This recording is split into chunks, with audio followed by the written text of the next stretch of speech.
네, 안녕하세요. 안녕하세요. 원래 인사하고 수업해야지 재밌게 시작할 텐데 다시 할게요. 안녕하세요. 네, 안녕하세요. 예. 자, 이제 오늘 부동산 학개론 첫 수업 시작인데 여러분들 이제 상담하시면서 이렇게 뭐 합격은 1차, 2차 뭐 이렇게 구분되고 이런 거 다 들으셨죠? 그러셨죠? 자, 그러면 어디 잠깐 볼까요? 우리가 다루는 과목이 부동산학 개론이라고 이렇게 이야기해요. 그래서 이제 여기 이제 무슨 말인지 잠깐만 좀 들어보고 시작할 텐데, 부동산. 우리가 살아가고 있는 이 공간이 부동산이죠. 토지 건물이 이제 부동산인데, 우리 부동산학이라는 이 학문은 과연 어떤 건지 잠깐 보면요. 이제 실제 시험에 어떤 지문들이 출제가 되냐면, 첫 번째. 이자율이 인상이 되면 주택 수요는 증가하겠어요? 감소하겠어요? 응? 시험에 자주 나오는 질문인데 감소하겠죠. 금리가 높아지면 이자율 부담 때문에 주택 수요는 감소하겠죠. 그렇죠? 네. 다음 고소득층하고 저소득층들은 고가주택, 저가주택이 있는데 고가주택, 저가주택은 한 동네 내에서 고가주택, 저가주택이 섞이나요? 그렇지 않죠. 고가주택 지역은 고가주택 지역들끼리, 저가주택 지역은 저가주택 지역들끼리 구분되죠. 그렇죠. 이런 걸 갖다가 이제 주거분리라고 이야기를 해요. 주거분리. 예. 그 다음에 뭐 이제 여러 가지가 있는데 위험과 수익이라는 것도 있거든요. 예. 위험과 수익. 예. 우리 학개론을 보면 앞으로 계속 뭐가 나올 거냐면 비례. 비례의 반대가 뭘까요? 반비례겠죠? 그렇죠. 앞으로 이제 계속해서 비례, 반비례라는 이런 용어가 나올 거예요. 그러면 비례라는 용어는 어떤 거냐면 어떤 두 변수가 있는데 너도 커지면 나도 커지고 너도 작아지면 나도 작아지고 같이 움직이는 것을 비례한다라고 이야기하고, 다음 반비례는 말 그대로 반대로 너는 커지면 나는 반대로 작아진다. 이런 개념을 반비례라고 이야기를 해요. 자, 그러면 위험과 수익은 어차피 인생은 찍는 거야, 찍는 거. 위험과 수익은 비례일까요, 반비례일까요? 빨리 찍어봐. 인생은 한 방이라니까? 네. 비례, 반비례. 인생 말고 위험과 수익은 어디 볼까요? 40층짜리 건물이 있는데 가만히 있어봐요. 이제 설명 들어가잖아. 설명하고 있잖아. 예? 자, 이제 제가 40층에 이제 제 사무실이 있는데요. 이제 1층에 이제 아침에 올라가다 보니까 1층에서 갑돌이라는 사람이 유리창을 닦고 있는데 유리창을 너무 잘 닦는 거야, 내 보니까. 그래서 너는 하루 일당이 얼마니 했더니 10만 원이래요. 10만 원. 그래서 제가 물어보고 나서 40층에 올라갔어요. 근데 우리 사무실 유리창이 너무 더러운 거야. 그래서 갑돌이를 다시 불렀어. 야, 너 혹시 내일 여기서 유리창을 닦아줄 수 있느냐 했더니 닦아주겠대. 그래서 갑돌이한테 그러면 너 아까 내가 보니까 하루 일당 10만 원이라고 그랬지? 그러면 내가 10만 원 줄 테니까 유리창 닦아줘 하면 닦아주겠어, 안 닦아주겠어? 안 닦아주죠. 10만 원은 아까 어디서 이야기했던 거야? 1층에서 이야기했던 거야.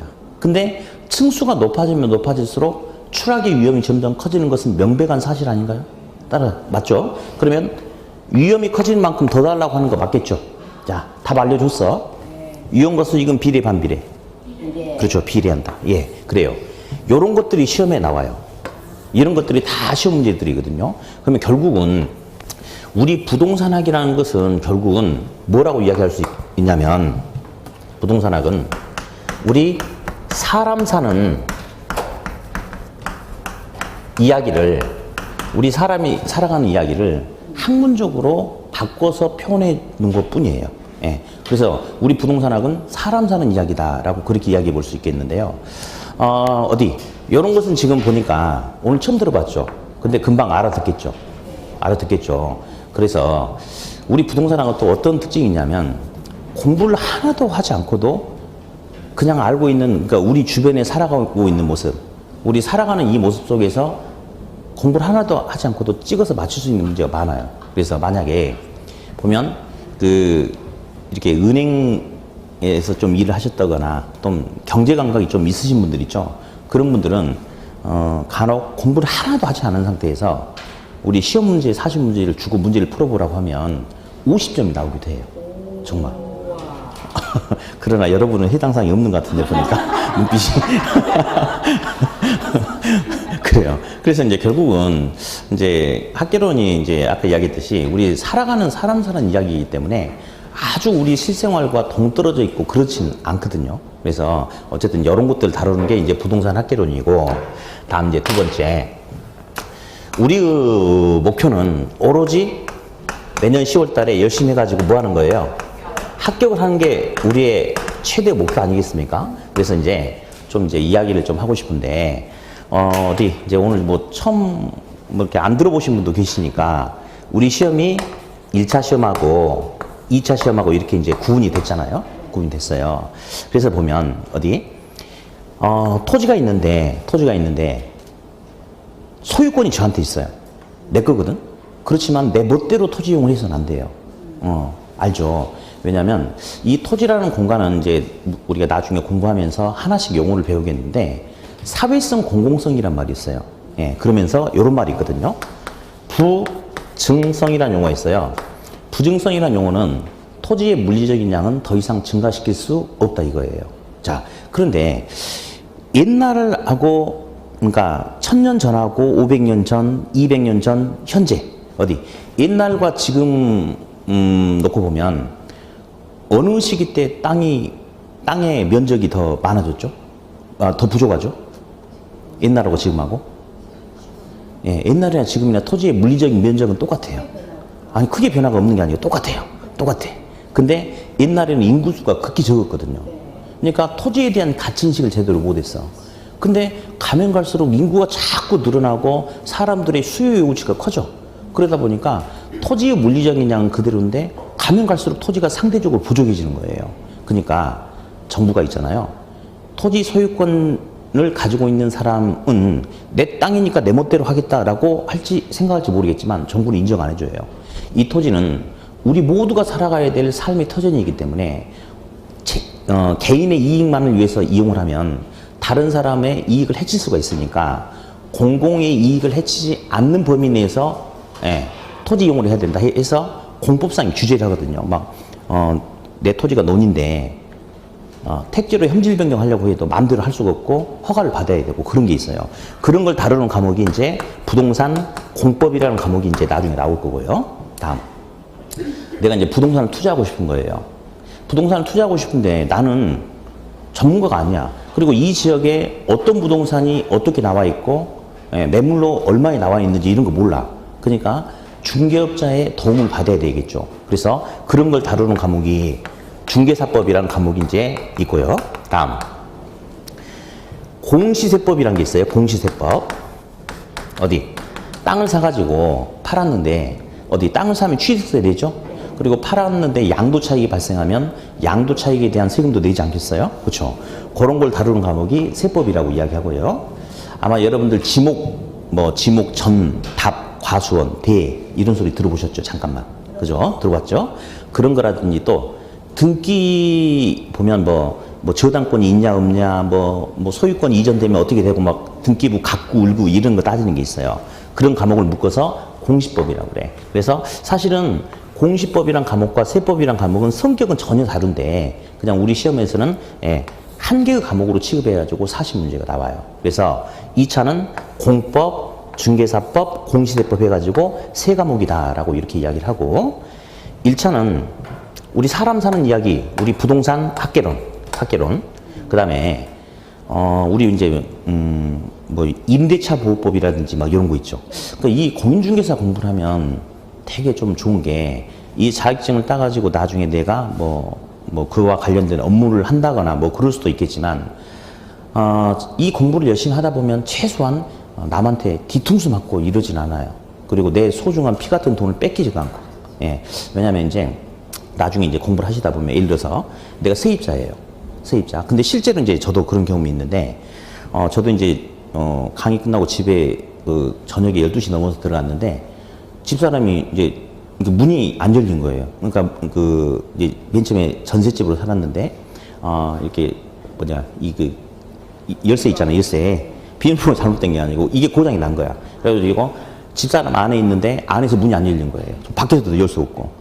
그러니까 이제 너무 늦었으니까 집주인한테 전화하기도 뭐 해가지고 제가 이제 고쳤어요. 업자 불러가지고. 그래가지고 20만 원 정도 나왔는데 집주인한테 전화했어요. 제가 다음날. 그래서 이렇게 해가지고 고쳤다. 그랬더니 아 그랬냐. 근데 왜 전화했냐고. 아 고쳤으니까 돈 받아야 되지 않냐. 왜 나한테 허락도 없이 고쳤는데 돈을 달라고 하냐. 아, 그 늦은 시간에 어떻게 허락을 받냐. 그리고 긴급한 상황인데. 그리고 그거는 내 잘못 과실이 아니고, 아니, 전셋집에 붙어 있는 그 열쇠 그 자체에 문제가 있어가지고 된 거 아니냐. 해가지고 했더니 안 주겠대요. 그럼 자기 한번 알아보겠대. 알아봐라. 그럼 나는 뭐 그렇게 하신다니까 법대로 하겠다 했더니 나중에 전화가지고 민법이 그 조문이 있는 거야. 그래가지고 돈 다 받고 그랬거든요. 그러니까 보세요.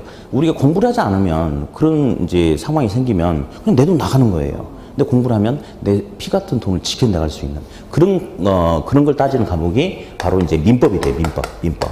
이렇게 해가지고 1차 과목은 부동산 학개론, 민법 해가지고 이제 두 과목이 이렇게 있거든요. 예. 그러면서 보니까 다른 거 전부 다 뭐예요? 전부 다 법인데, 저랑 같이 공부할 사람 사는 이야기를 이야기할 부동산 학개론만 이제 학문이 됩니다. 어쨌든, 그래서, 시험 이렇게 채점을 할 때 있어서 1차하고 2차는 완전히 구분돼요. 그래서 1차는 1차끼리만 채점을 하고 2차는 2차끼리만 이렇게 채점을 해요. 그래서 중요한 사실. 우리 시험은 과락 없이 몇 점이면 60점 이상이면 뭐 할 수 있다? 합격할 수 있는 게 우리 시험이에요. 여기서 이제 이 휴점은 1차 평균 60점, 2차 평균 60점 이렇게. 근데 과락이란 것은 말이죠. 과락이란 것은 40점 말이에요. 40점. 그래서 한 과목이 40점까지는 허용이 되지만 40점 밑으로 떨어지면 안 된다 이거거든요. 그러면 예를 들어서 학개론 90점 맞았는데 민법 30점 맞았어요. 두 개 합치면 120점이죠. 나누기 하면 얼마예요? 60이죠. 합격, 불합격? 불합격. 뭐 요런 거라 이거죠. 요런 거라고. 예. 그래서 어쨌든 과락 없이 60점 맞으면 합격이다라고 그렇게 이야기를 하고, 여기서 또 하나 이야기해 볼 게 있어요. 60점이라는 점수. 아마 이제 공부를 처음 시작하신 분들은 60점? 별거 아닌데? 라고 생각할 수 있어요. 맞아요. 사실은 별거 아니에요. 왜냐하면 1년에 합격자가 거의 한 15,000명 정도 나오거든요. 그러면 여러분들 보니까 내가 뭐가 부족해서 1년에 15,000명 안에 못 들어갑니까? 들어갈 수 있어요. 예, 근데 대신에 노력을 좀 해야 될 필요는 있어요. 아예 안 되는 건 아닌데, 너무 어려운 건 아닌데, 이렇게 처음 이렇게 다루는 영역들이 많기 때문에, 생소한 부분이 많기 때문에 노력이 수반되는 그런 과정이 좀 필요하긴 한데 합격하는 데는 지장이 없거든요. 근데 어쨌든 이 60점을 가지고 이야기를 한번 해보고 싶어요. 그러면 한 과목당 40문제가 나옵니다. 40문제가 나오는데, 그러면 이제 한 문제당 2.5점이거든요. 그러면 60점을 맞으면 합격한다고 그랬죠? 그렇죠. 그러면 40문제 중에 24문제를 맞춰야지 합격을 하는 거예요. 그런데 반대해서 그래 볼게요. 반대로 해석해 볼게요. 그러면 40문제 중에 24문제 이상을 맞추면 합격인데, 반대로 해석해 보면 40문제 다 맞출 필요 있나요? 없죠. 다 맞출 수도 없고요. 몇 문제를 틀려도 되나요? 또 계산 안 되는 거 봐. 40 빼기 24면 바로 나와야지. 이 상태가 아주 안 좋은 분들은 모인 것 같은데? 그래요. 40문제 중에 무려 16문제를 틀려도 되는 시험이 우리 시험이에요. 우리 시험. 그래서 보면 모든 과목이 다 마찬가지인데 난이도 상, 중, 하가 이렇게 있어요. 난이도 상, 중하가 있는데, 난이도 상은 어렵다, 쉽다. 예, 어렵다만 있는 게 아니고 또 이런 게 있어요. 어떤 과목도 우리 이제 나중에 좀 이건 이제 책 끝나면 조금 더 두꺼운 책이 나오는데, 어떤 과목도 40문제가 그 기본서 안에서 100% 다 나오진 않아요.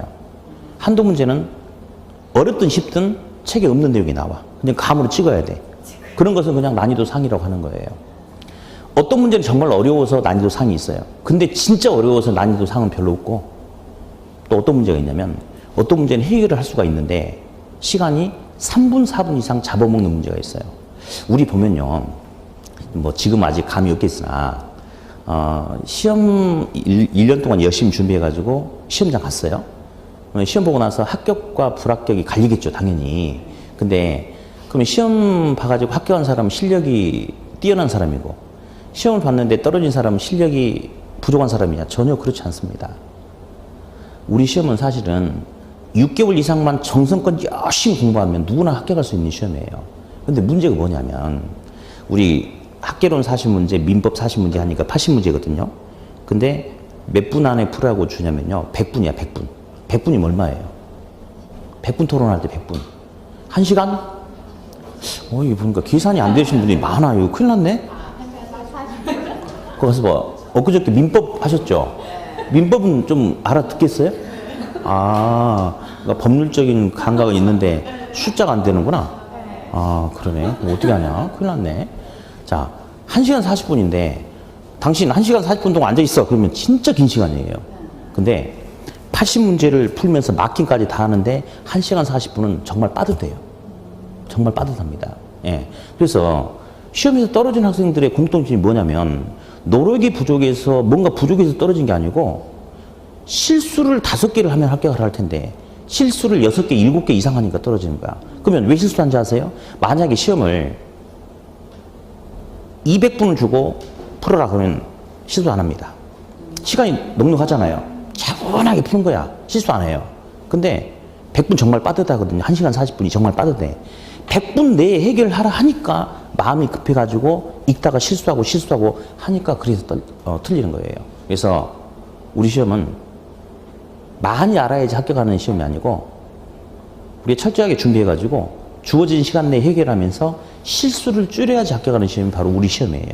그게 특징이야. 그래서 여기서 말하는 난이도상은 진짜 어려워서 난이도상은 사실은 내 문제 안 되고 차분하게 생각하면 풀 수 있는데 문제는 생각을 너무 많은 시간을 요구해. 그래서 어떤 문제는 한 3분, 4분 이상 걸리는 사실 우리 1분에 한 문제씩 해결하고 가야 되거든요. 근데 막 3분 걸려버리면 이런 문제는 풀면 안 되고요. 예, 이런 문제는 보자면 이제 딱 보면 이런 게 있어. 이게 공부를 잘하든 못하든 문제 딱 보면 본능적으로 이 문제는 시간을 많이 뺏어먹겠다, 안 뺏어먹겠다 이게 느껴지거든요. 그래서 막 길고 이런 문제는 그냥 찍고 틀리면 되는 거예요. 차라리 찍고 틀려가지고 그 시간 세이브 시켜가지고 쉬운 문제를 더 차분하게 보고 가면 되는 거야. 그리고 있잖아요. 우리 16개 틀려도 된다니까? 그러면 재수없는 문제 몇 개 딱 보이더라도 이까짓 거 하나 틀려도 아직도 나한테는 틀릴 수 있는 문제가 몇 개가 남았어. 15개 남아있는 거야. 그랬더니 또 재수없는 문제 나왔어. 그러면 찍고 틀려도 돼. 아직도 틀린 문제는 많이 있거든. 그런 식으로 하면 돼요. 어쨌든 난이도 상중하가 이렇게 있는데 거의 퍼센티지가 15% 내지 20%. 그러니까 뭐 15점, 20점, 6개에서 8개 사이입니다.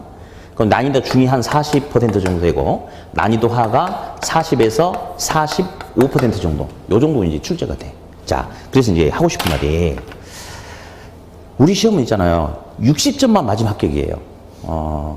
이제 여러분들은 이제 처음 공부하시지만 작년에 공부하신 분들은 이제 그 합격자 발표가 이제 나오죠. 이제 이번 달 후반 정도의 마지막 주 수요일인가? 그때 나온대요. 근데 합격을 하면 모두 다 이제 그 얼굴이 밝아요. 근데 합격자 모임 때 왕따 당하는 사람들이 있어요. 어떤 사람들이냐? 자, 볼래요? 갓돌이 한 사람은 이번 시험 봤는데 1차도 60점, 2차도 60점 맞고 정말 합격하는 학생들이 꼭 학원에 한두 명씩 있어요. 대단하지 않나요? 진짜 대단하죠? 이 학생은 마킹할 때 재치기만 잘못해가지고 엉뚱한 거 찍었으면 시험에 떨어질 사람인데 어쨌든 딱점을 합격한 사람이에요. 이 사람은 어딜 가도 정말 축복 받는 사람이에요. 어디 가서도 나 이번에 시험에 얄짤없이 60점 맞고 합격했다 그러면 야, 너 대단하다. 정말 그렇게 하거든요. 근데 어떤 사람이 왕따가 되냐면 아씨 이번에 내 목표를 95점 목표 잡았는데 아씨 90점 맞고 합격했다. 그러면 있잖아요. 사람들 재수없다고 그래요. 재수없다고. 예. 그래서 시험 보기 직전까지 학원에서는 공부하는 과정 속에서는 고득점자가 우대받는 세상이야. 근데 시험 보고 나서 딱 합격했는데 점수 잘 나왔다라고 말하고 다니는 학생들 있죠. 재수없다라는 소리로 바로 바뀌어버리는 거예요. 합격은 딱 60점 맞고 합격한 사람이 아름다운 점수가 되는 거죠. 아름다운 점수가. 그래서 무슨 말 하고 싶냐면요. 우리 시험 겁먹지 마세요. 우리는 24개나 맞춰야지 합격하는 시험이 아니고 무려 16개를 틀려도 합격하는 시험이야. 그래서 이런 것들 안 봐도 전혀 합격하는 데 지장 없어요. 근다고 해서 아예 안 보냐? 그건 아니야. 그냥 이거 중심으로 가는 거예요. 중심으로 가고 이런 것은 나중에 문제풀이 할 때 살짝살짝 맛만 보고 가면 돼. 그래서 쉽고 짧은 시간 내에 해결할 수 있고 내가 소화시킬 수 있는 요 부분만 가지고 계속 반복해도 합격하는데 아무 지장이 없어요. 아무 지장이. 그래서 이런 거 중심으로 갈 거예요. 그래서 이제 여러분들 이제 제가 이제 좀 걱정스러운 거 뭐냐면 우리가 이제 첫 이제 공부를 시작을 하는데 보니까 눈빛을 보니까 대부분 다 처음 시작하시는 것 같아요. 예. 왜냐면 눈빛이 너무 초롱초롱하고 막잖아. 지식의 때가 전혀 묻지 않아서. 그죠? 그치. 아주 그냥 눈빛이 초롱초롱한데 우리 시험은 있잖아요. 참고 인내하고 꾸준하게 가면 누구나 합격할 수 있는 시험이 우리 시험이에요. 근데 어느 학원이나 보면 이제 학원 입장에서는 예를 들어서 이제 우리도 이제 저도 이제 우리 집사람이 학원을 몇 년 해본 적이 있었는데 학원 입장에서 가장 가슴 아픈 날이 어떤 날이냐면요. 환불하고 나가는 날이야. 수강생이 이제 나 못하겠다고 환불하고 나가는 거야. 그럼 가슴이 찢어져요. 우리 학원 할 때는 하루에 3명도 있었어. 그런 적이.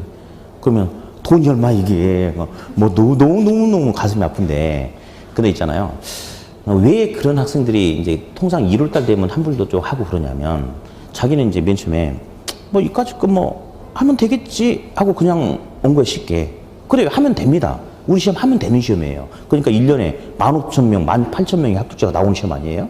하면 되는 거예요. 근데 문제는 뭐냐면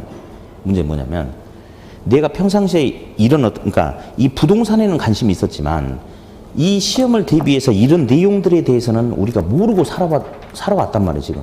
모르고 살아왔는데 갑자기 이걸 가지고 이제 이런 내용을 배우다 보니 처음에는 재밌어.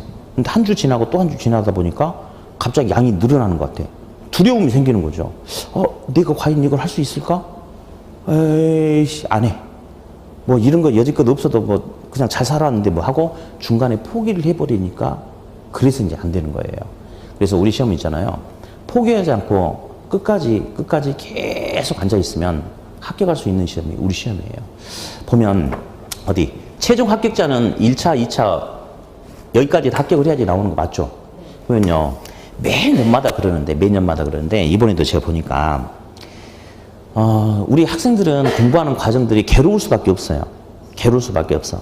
왜냐면 10월, 그러니까 앞전 시험은 10월 29일에 시험 봤는데 공부를 잘하는 학생이든 공부를 못하는 학생이든 10월 29일 날 모두 다 똑같이 시험을 봐요.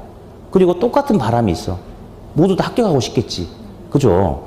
그러니까 불안함은 당연한데 그래도 그냥 꾸준하게 가야 돼요. 근데 이제 보면 올해도 여기도 보니까 동차 합격자도 많이 나왔더라고요. 근데 1차 합격자도 또 많아. 근데 나는 있잖아요. 개인적으로 1차만 합격한 학생들 보면 너무나 안타까운 거야. 그 학생들 왜냐 1, 2차 갖고 가다가 불안한 거야.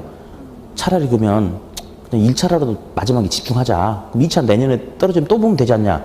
이렇게 해가지고 중간에 2차를 포기해버린 거예요. 그러니까 1차만 합격한 거야. 근데 사실은 제가 봤을 때는 1차만 합격한 거 별로 의미가 없어요. 내년에 또 2차를 해야 되거든. 그래서 1차를 같이 갖고 가야 돼. 근데 이렇게 바이러스처럼 퍼져버려. 어떤 학생이 나 1차 하겠다 그러면 나도 해가지고 그래버리는데 이 앞전에 이제 또 어떤 일이 있었냐면 야간반 우리 남자분 어떤 분이 계시는데 어차피 이제 그분 합격하셨으니까 이 소리 안 들을 거 아니에요? 여러분도 그분 모르니까. 근데 그분도 보면 공부를 되게 못해요. 되게 못해. 근데 자기는 그냥 어쨌든 일도 지금 사업도 같이 하고 있거든요. 그냥 결석 않고 저라도 여기 와서 졸겠다는 거야. 그래서 그래도 되냐고. 그렇게 하라고 그랬지. 근데 어쨌든 공부는 못하는데 이렇게 꾸준하게 결석 않고 계속 나오셨거든요.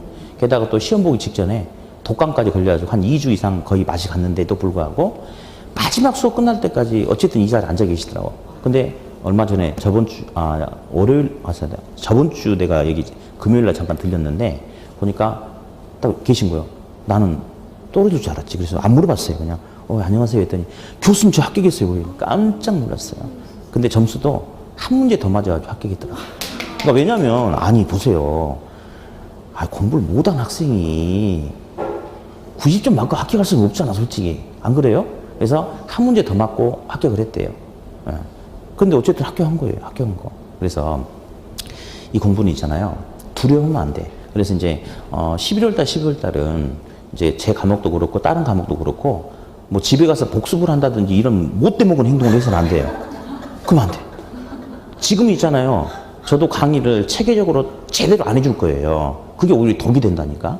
왜 그러냐면 지금 이제 나는 뭐 학교를 좋은 데 나왔다, 안 좋은 데 나왔다, 난 머리가 좋다, 안 좋다. 이건 전혀 이제 상관이 없는 거야. 이 학원에서는. 근데 지금은 처음 공부하신 분들은 자기의 학습 능력을 보여주는 그릇이 이것밖에 안 돼요. 그랬는데 한 달 지나고 두 달 지나고 똑같은 내용을 배우면 학습 능력의 그릇이 더 커집니다. 그 다음에 두 달 지나면 더 커지고 더 커지고 요만큼 되면 이제 합격할 수 있는 거거든요. 지금은 모두 다 이 상태예요. 이 상태이기 때문에 아니 받아들일 사람은 준비도 안 됐는데 여기다가 제대로 알려준다고 그래가지고 많은 양을 쏟아붓으면 다 흘러 나가버리는 거죠. 그러면 이 상태에서는 내가 나의 그릇에 담긴 물보다 밖으로 흘러나간 물이 훨씬 더 크게 느껴지는 거거든요. 그럼 이제 못하는 거야. 못하는 거. 그래서 12월 달은 있잖아요. 복습 같은 것도 하지도 말고 필기도 사실 의미가 없어요. 제일 중요한 건 뭐냐면 사실은 여기서 첫 번째는 이 딱딱한 의자에 앉아있는 자체가 힘들어요. 앉아있는 게 힘들어. 근데 또 더 힘든 거는 이 딱딱한 의자에 앉아서 낯선 남자의 말을 또 들어야 돼. 그 내용도 이해하려고 노력해야 돼. 이 자체가 힘든 거예요. 그리고 우리 가족들의 목소리는 금방 익숙하니까 들어오는데 우리 선생님들은 처음 본 사람들이잖아요. 이 목소리 자체가 낯선 거야, 이제. 그래서 12월 달은 공부할 수 있는 준비를 갖춰주고 또 강의실 분위기라든지 또 선생님 목소리라든지 이런 것들을 받아들이고 적응하는데 거기다 중점을 두시면 돼요. 그러니까 두려워하지 말고 그냥 즐기면 산다라고 12월은 그렇게 보내시면 돼요. 네. 그러면서 어쨌든 우리 시험은 잘해야지 합격하는 게 아니고 아주 못하지 않으면 합격하는 거죠. 그렇지 않나요? 40문제 시험 보는데 16개를 틀려도 합격증을 주는 시험이 어딨어? 그래서 아주 잘해야지 합격증을 주는 시험이 아니고 너무 지나치게 못하지 않으면 합격증을 주는 시험이 우리 시험이에요. 그러면 결국은 16개를 틀려도 된다는 것은 하다 보면 나는 어떤 부분이 너무 어렵다. 안 해도 된다고. 어떤 부분은 받아들이기 쉽고 이해하기 쉽다. 그것만 잡고 계속 하면 돼요. 계속. 그래서 이 부분 중심으로 계속 끌고 나가주면 합격하는데 아무 지장도 없고 그리고 이 말도 한마디 해야 되겠다.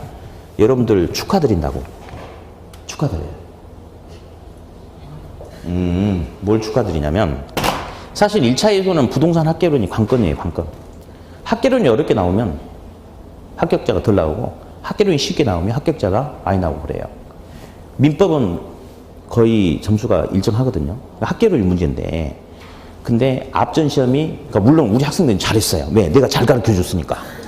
매년 그렇다니까. 네. 근데 앞전 학개론 시험이 전체적으로 약간 까칠하게 나왔어요. 그러니까 올해는 괜찮을 것 같아. 그러니까 올해 미리 축하드린다라고 이야기하고 그러니까 올해 열심히 해. 그냥 죽든 살든 이 자리에서 시험 볼 때까지만 앉아있으면 좋은 결과 있을 것 같아요. 그러니까 미리 축하한다고 이야기해도 되죠? 네, 축하드려요. 우리 박수 한번 치고 할까요? 자, 어쨌든지 뭐 대충 이렇게 전체적인 개요를 잠깐 한번 잡아봤고요. 우리 프린트물이 있는데 어디 2장이 있는데요. 뭐 강의 계획서는요 그냥 만든 거고 아무 의미 없어요.